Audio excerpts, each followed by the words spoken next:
Pessoal, então hoje a gente vai entender como que funcionam as reações de um modo geral. Então, voltando aqui, nada mais é do que a nossa simples regra de 3. Então, primeiro a gente precisa entender o que é uma situação ideal e o que é uma situação real. Uma situação ideal é que todo reagente vai se transformar em produto.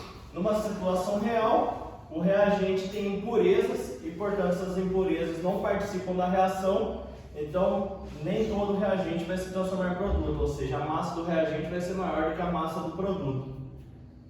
Então, para isso, a gente precisa fazer cálculos desconsiderando essas impurezas para produzir o nosso produto, né?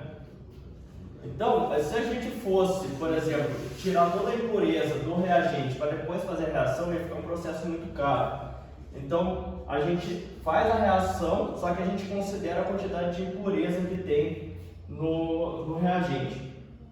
Por exemplo, quando a gente quer obter ferro ou aço, dificilmente a gente acha o ferro puro na natureza. Ele é obtido a partir da hematita. A hematita ela tem 86% de pureza, ou seja, 86% é hematita e 14% é impureza.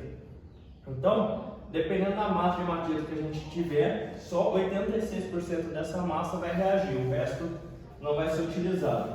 Então, para a gente fazer a reação transformar a hematita em ferro, o que a gente faz? A gente pega, queima o carvão, esse carvão vai produzir monóxido de carbono e esse monóxido de carbono vai reagir com a hematita, formando o nosso ferro. Então, por exemplo, se a gente tem 1000 kg de hematita e a gente sabe que a massa molar da hematita é 160 e a massa molar do ferro é 56. Então, se 1000 kg é 100% da massa, então como 86% realmente vai reagir, então 860 kg de hematita vai efetivamente reagir para produzir ferro. Então a gente joga na nossa reação química.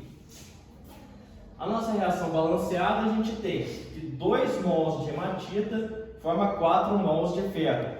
Então 2 vezes a massa molar da hematita vai formar 4 vezes a massa molar de ferro. Então 2 vezes 160 vai formar 4 vezes 56 gramas.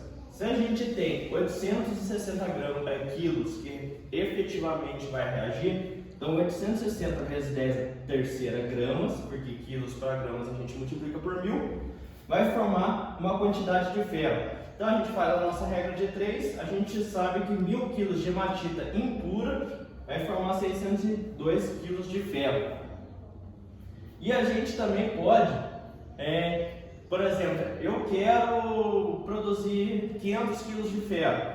Quanto de hematita eu vou precisar? A gente pode fazer o caminho inverso. Ou seja, a gente determina uma quantidade de produto que a gente quer e calcula a quantidade de reagente que a gente precisa.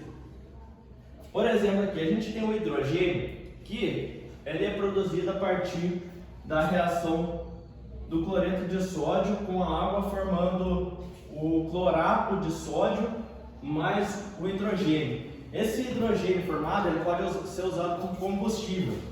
Então, por exemplo, eu quero economizar combustível. Então, eu tenho que produzir mais H2 para que ele seja utilizado como combustível na minha indústria. Então, por exemplo, eu quero produzir 336 metros cúbicos de hidrogênio para ser utilizado como combustível.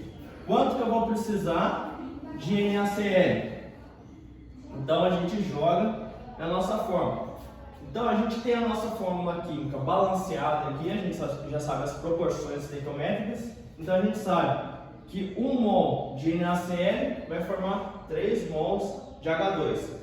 Então 1 vezes 58,5 gramas vai formar, como a gente está falando em volume e está na CNTP, lembra que o volume na CNTP é 22,4. Vai formar 3 vezes 22,4 litros de H2. Então, qual que é a quantidade de NaCl que vai formar 336 vezes 10 a terceira litros de H2?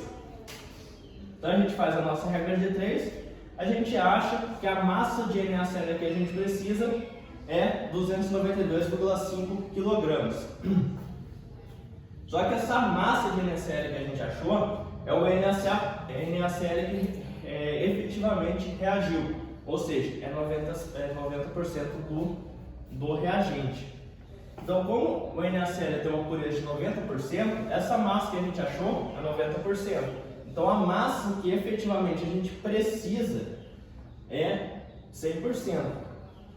Então, a gente joga na regra de 3 de novo. 292,5 é 90%. Então, quanto que é 100%?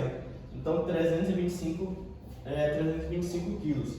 Então, se a gente quiser produzir 336 metros cúbicos de H2, a gente vai precisar de 325 quilos de NaCl impuro. 292,5 kg de NaCl puro. Pessoal, tudo bem? Sim.